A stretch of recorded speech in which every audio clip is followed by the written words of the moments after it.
दोस्तों आप सभी का हमारे चैनल में स्वागत है।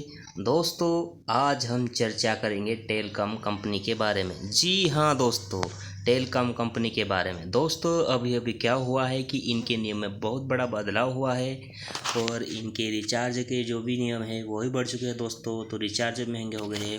सबसे बड़ी बात तो ये है दोस्तों, एयरटेल, जियो, आइडिया, इन लोगों ने अपने रिचार्ज बहुत हाई फाई कर दिए हैं।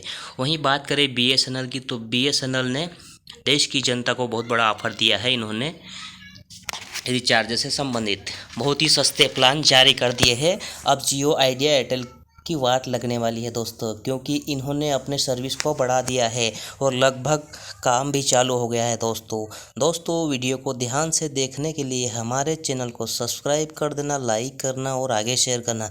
अब हम इन टेलकॉम कंपनियों के बारे में चर्चा करेंगे दोस्तों, तो दोस्तों बने रहिए हमारे वीडियो पर। दोस्तों टेलकॉम कंपनी का जो नया नियम है वो सरकार ने जारी कर दिया है। तो क्या है दोस्तों, पहला देखिए, प्रमोशनल मैसेज भेजने से पहले ग्राहक की सहमति लेनी होगी। क्या होता है दोस्तों, टेलकॉम कंपनियां जो भी होती है, सर्विस का जो मैसेज होता है दोस्तों, प्रमोशनल वाला मैसेज भेजती थी, लेकिन अब वो सिस्टम बंद हो चुका है दोस्तों। बिना सहमति के प्रमोशनल मैसेज नहीं भेज सकती है कंपनी। लेकिन क्या है दोस्तों, कस्टमर को ये मालूम नहीं होता है। अब ये नियम चेंज हो चुका है दोस्तों। बिना ग्राहक की सहमति के promotional message telecom company customer के यहाँ नहीं भेज सकती है। अगला है दोस्तों, पुराने सभी टेलीकॉम कानून समाप्त हो जाएंगे दोस्तों। जो भी पुराने कानून थे वो सब समाप्त हो जाएंगे दोस्तों।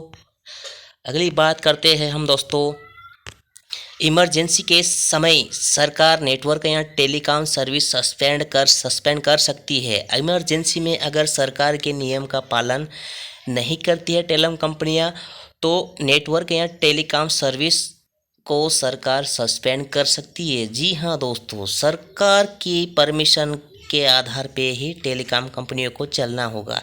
अगला है, इमरजेंसी के समय मैसेज के प्रसार को जहां चाहे रोक सकती है सरकार। यानी कि इमरजेंसी यहाँ कहीं पे भी अगर कुछ हो जाए, कर्फ्यू जैसा माहौल हो जाए, सरकार चाहे वहाँ मैसेज को मतलब नेटवर्क को बंद करना चाहे तो बंद कर सकती है उनके हिसाब से। तो ये भी सरकार के अंडर में हो चुकी है दोस्तों। सभी टेलीकॉम कंपनियों के नेटवर्क सरकार ही चलाएगी, इनको क्या करना है, कैसे करना।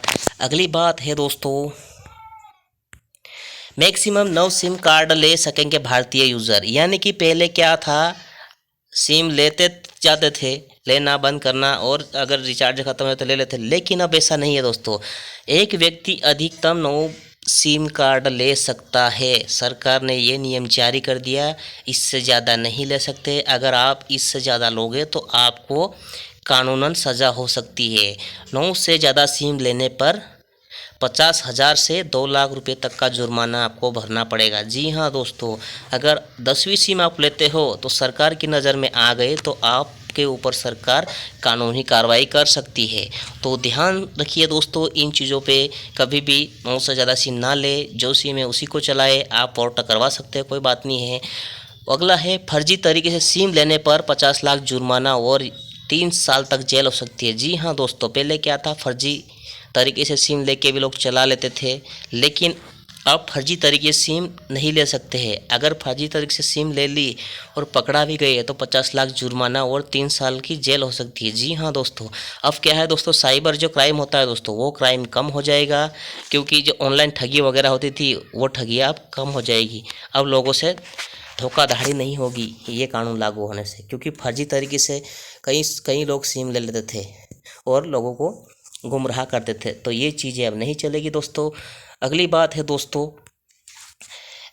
138 साल पुराने भारतीय टेलीग्राफ अधिनियम को बदलेगा यह कानून 138 साल पुराने भारतीय टेलीग्राफ अधिनियम को बदलेगा, जो टेलीकॉम सेक्टर को कंट्रोल करता है। इसके अलावा the Indian wireless telegraph act 1933 की जगह भी यह बिल लेगा। ये ट्राई एक्ट 1997 को भी संशोधित करेगा। जी हाँ दोस्तों, और रही बात और नए एक्ट की, तो नए एक्ट में 62 सेक्शन अभी केवल 39 लागू है। कम्युनिकेशन एक्ट 2023 पिछले साल 20 दिसंबर को लोकसभा यानी कि पिछले साल 20 दिसंबर 2023 और 21 दिसंबर को राज्यसभा में पारित हुआ था। उसके बाद राष्ट्रपति द्रौपदी मुर्मू की मंजूरी के बाद यह कानून में बदल गया था। इस कानून में टोटल 62 सेक्शन है। अभी इसमें से केवल 39 सेक्शन ही लागू हो रहे हैं। जी हाँ दोस्तों, क्या है, टोटल 22 सेक्शन है, लेकिन अभी वर्तमान में 39 ही लागू हो रहे हैं। प्रमोशनल मैसेज भेजने से पहले ग्राहक की सहमति लेनी होगी। यानी कि टेलीकॉम कंपनी जो भी है, जियो है, आइडिया, एयरटेल, सभी नेटवर्क कंपनियां नए कानून के तहत कस्टमर को गुड्स सर्विस के लिए विज्ञापन और प्रमोशनल मैसेज भेजने से पहले उनकी सहमति लेनी होगी। इसमें यह भी बताया गया है कि टेलीकॉम सर्विसेज देने वाली कंपनी को एक ऑनलाइन मैकेनिज्म बनाना होगा जिससे यूजर्स अपनी शिकायत ऑनलाइन दर्ज कर सके। यानी कि क्या होता था, पहले आप लोगों के पास सिम है, अगर किसी प्रकार की आपके पास परेशानियाँ होती थी तो कस्टमर हेल्पलाइन नंबर पे ही कॉल करना होता था, लेकिन आप इसके लिए एक ऑनलाइन सर्विसेज होगी जिसके माध्यम से आप उस पर शिकायत दर्ज कर सकते हैं। जी हाँ दोस्तों, उसका एक अलग ही पोर्टल होगा। पहले क्या होता था, हेल्पलाइन नंबर होता था, कभी कभी क्या होता था, हेल्पलाइन नंबर पे भी आपको समाधान नहीं मिल सकता था, लेकिन अब ऐसा नहीं है दोस्तों। अब ऑनलाइन शिकायत के लिए